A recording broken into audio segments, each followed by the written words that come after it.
மீன்களும் விண்மீன்களும் பாகம் 3 கவிதை தொகுப்பு விரைவில் வெளிவர உள்ளது. அதிலிருந்து ஓர் கவிதை.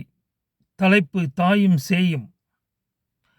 உலக வரைபடத்தில் பார்த்தால் வெகு தூரத்தில் உள்ளவர்கள் நாங்கள். முக்கியமாக மனிதர்கள் வாடையை தூரத்தில் வைத்து வாழ்பவர்கள் நாங்கள். எங்கள் பகுதி பனிப்படர்ந்த தேசம்.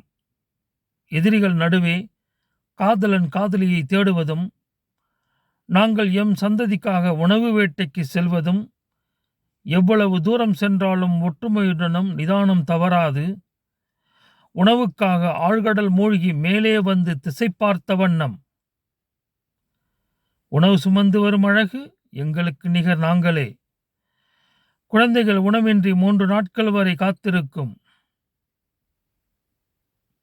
உணவுக்காக குறைந்தபட்சம் 30 நாட்கள் வரை பயணம் எளிதல்ல.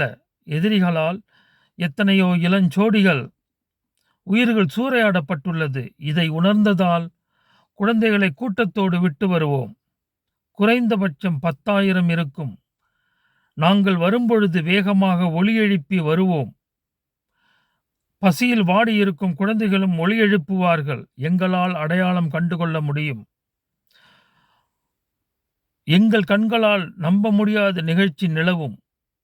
ஒளி பிரளய சத்தமாக ஒலிக்கும். ஒவ்வொரு சத்தத்திலும்